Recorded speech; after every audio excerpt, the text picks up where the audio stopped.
नमस्कार, मेरा नाम विश्वजीत कुमार और आप देख रहे हैं वॉक फॉर इंडिया। जिस तरह से बिहार में जहरीली शराब का कहर देखने को मिल रहा है, जहां बिहार से 70 से भी ज़्यादा लोगों की मौत की खबर सुनने को आ रही है, तो वहीं जिस तरह से बिहार सरकार लीपापोती करने के लिए और माननीय नीतीश कुमार जी लीपापोती करने के लिए जिस तरह से तैयार दिख रहे हैं, आए दिन जिस तरह से वो जब कोई अच्छा काम बिहार में होता है तो अपना पीठ थपथपाते हैं, जब कुछ उल्टा काम हो जाता है तो वो लोगों पे दोष मढ़ने का काम करते हैं। जिस तरह से बिहार में जहरीली शराब से लोगों की मौत की खबर आ रही है, जब उनसे सवाल पूछा जा रहा है बिहार के मुख्यमंत्री नीतीश कुमार जी से, तो इस तरह से जवाब दे रहे हैं जैसे वो कुछ जानते ही नहीं है। ऐसे नहीं होता है साहब लोकतंत्र में। आपको सोचना चाहिए। आपके बिहार में जिस तरह से लड़के, जिन लड़कों को स्कूल जाना चाहिए, कॉलेज जाना चाहिए, आज वो दारू बेच रहे हैं बिहार में, विभिन्न राज्यों में। आए दिन खबर सुनने को मिलती है, चाहे वो छपरा हो, चाहे सिवान हो, चाहे गोपालगंज हो। ये आपके जो जिले हैं पूरे तरीके से बर्बाद हो चुके हैं। दारूबंदी योजना जब से हुआ ना, तब से ऐसा लगा बिहार में कि जो नौजवान बेरोजगार बिहार में बैठे हुए थे, जिनको कुछ काम धंधा, वैसे भी आप लोग बिहार में नौजवानों को तो काम धंधा दिए नहीं लाठी डंडा के सिवा, और जिस वजह से उन लोगों ने सबसे अच्छा, यही उन लोग के लिए लगा उस समय कि सबसे अच्छा है कि एक काम करो, अब दारू बेचो बिहार में। क्योंकि 500 रुपया का दारू हो, अगर वो यूपी से लाता है, अगर वो बंगाल से लाता है, अगर वो झारखंड से लाता है, तो बिहार में उसको 1000 रुपया में बेच रहा है, तो उसको 500 रुपया फायदा हो रहा है, तो वो अपना उसमें रोजगार खोज के बैठा हुआ। और नीतीश कुमार जी जो है बिहार के मुख्यमंत्री, वो हर दिन अपना पीठ थपथपाने में लगे रहते हैं कि बहुत अच्छा काम कर दिए बिहार में दारूबंदी योजना लागू करके। लेकिन आज बिहार दारूबंदी योजना की वजह से पूरा तबाह और बर्बाद हो गया है। बिहार के जो नौजवान हैं वो धीरे धीरे अब दारू बेचने वाला काम में संलिप्त दिखाई दे रहे हैं बिहार में। बिहार सरकार को सोचना चाहिए। बिहार में तो ऐसा ही स्कूल कॉलेज का जो स्थिति है वो बद से बदतर है। जहां स्कूल कॉलेज में स्टूडेंट का ठिकाना नहीं है, वहां गाय भैंस सबसे ज्यादा घूमते हुए दिखाई देती हैं। तो वहीं जिस तरह से बिहार में कोचिंग सेंटर वाले गंध मचाए हुए हैं कि जब स्कूल कॉलेज को ही कोचिंग सेंटर के द्वारा ही जब तबाह करवा दिया जाए, जब कोचिंग सेंटर ही वाले जब लड़का लड़कियों के दिमाग में ये डाल दे कि स्कूल कॉलेज अच्छा चीज नहीं है, आप मेरे ही कोचिंग में आइए, आपका भविष्य बना देंगे, आपको आईएएस बना देंगे, आपको बहुत बड़ा वाला पद पे बैठा देंगे, तो ये समझ लीजिए कि वो टीचर आपके भविष्य से खेल रहा है।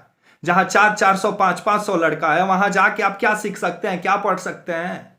एक माइक लगा के वो 500 लड़का को ज्ञान दे रहा है बिहार में, पटना में, तो उसमें आपको क्या सीखने को मिलता है? बस वो मार्केटिंग करने के लिए बैठा हुआ है, क्योंकि शिक्षा हमारे देश में मार्केटिंग हो गया है। क्योंकि इसके जरिए आप पैसा कमाइए, भविष्य जाए भाड़ में। जिस तरह से बिहार का भविष्य आज तबाह और बर्बाद दारूबंदी योजना जब से हुआ, तब से तो ऐसा लग रहा है कि बिहार का लड़का अब सबसे आसान काम यही ढूंढ लिए हैं कि दारू बेचो और पैसा कमाओ। छोटे छोटे बच्चों का भविष्य बिहार में तबाह हो रहा है। और वैसे भी स्कूल कॉलेज का जो स्थिति है बिहार में, वहां का जो टीचरों का स्थिति है कि मंथली वो 70,000 60,000 रुपया कमाते हैं और लिखते हैं डलडा को डेल्टा। तो इस स्थिति में बिहार का भविष्य कैसे सही हो पाएगा और कैसे नीतीश कुमार जी सही करेंगे, ये तो आने वाला समय बताएगा।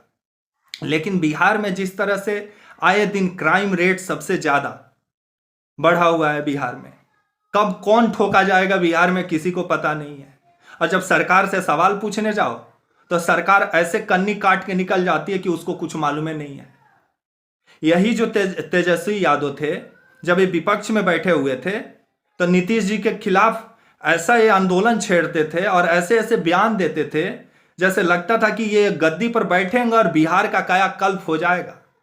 लेकिन बिहार का तो कुछ हुआ नहीं। बिहार आज भी पिछड़े राज्यों की गिनती में आता है। सबसे ज्यादा क्राइम रेट बिहार में देखने को मिलता है कि कब कौन, जब राजधानी में ही किसी का जिंदगी सुरक्षित ना हो, दिन दहाड़े राजधानी में मर्डर हो जाए, तो उस सरकार को सोचनी चाहिए। अब बिहार में जिस तरह से दारूबंदी योजना मजाक बन गया है, लोग यूं ही मर रहे हैं। तरीका ढूंढिए, सबसे पहले लोगों को जागरूक कीजिए, लोगों के बीच में दारू से क्या क्या नुकसान हो सकता है उसके बारे में बताइए। क्योंकि लोकतंत्र है।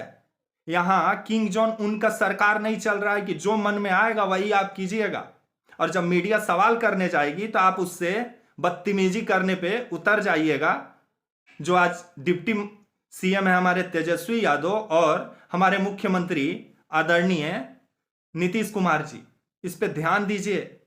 बिहार का भविष्य अगर यूं ही तबाह होता रहा तो बिहार कभी भी विकसित नहीं हो सकता है। अगर बिहार को सही करना है तो सबसे पहले आप लोग जाति पात का भेदभाव खत्म कीजिए बिहार से। बिहार में सबसे बड़ा जाति पात फैलाने का काम कर रहा है ये भोजपुरी सिंगर लोग। ये लोग के ऊपर पहले लगाम लगाइए, लेकिन लगाम कैसे आप लोग लगाइएगा जब आप लोग के चुनाव प्रचार में यही सब सुपरस्टार बन के चुनाव प्रचार करने के लिए गाना गाता है सैया पिया वाला और जब लहंगा चोली वाला। तो आप लोगों से तो उम्मीद करना ही बेवकूफ़ी होगा कि आप लोग इन लोग के ऊपर कुछ लगाम लगाएंगे। तो ये बिहार के लोगों को सोचना होगा कि अगर आप ऐसा ही बिहार में जातिगत लोगों को सोचना होगा, अगर बिहार के लोग इसी तरह जातिगत आधार पे वोट करते रहे और इसी तरह अगर जात पात में बटे रहे तो बिहार कल भी बर्बाद था, बिहार आज भी बर्बाद है और बिहार आने वाला समय में भी बर्बाद रहेगा। तो इसलिए अगर बिहार को सही करना है तो सबसे पहले बिहार वासियों को जाति मजहब से उठ के ऊपर वोट देना होगा, शिक्षा के लिए मतदान करना होगा, एजुकेशन सिस्टम कैसे सही हो उसके लिए मतदान करना होगा, बेरोजगारी के लिए मतदान करना होगा, कैसे अस्पताल बिहार में सही हो इसके लिए मतदान करना होगा। तब हम एक विकसित बिहार को बना सकते हैं। नहीं तो अगर जाति पात आधारित राजनीति में हम लोग बटे रहे तो इसी तरह नेता आपका इस्तेमाल करते रहेंगे और इसी तरह बिहार में लोग जहरीली शराब पी के मरते रहेंगे और नेता से जब सवाल करने जाइएगा तो नेता कन्नी काट के निकल जाएगा। तो ये आपके ऊपर है कि आप लोग बिहार में कैसा सरकार चाहते हैं। तब तक के लिए आप मुझे इजाजत दीजिए और हमारे चैनल वॉक फॉर इंडिया को लाइक और सब्सक्राइब करना ना भूलें। तब तक के लिए नमस्कार।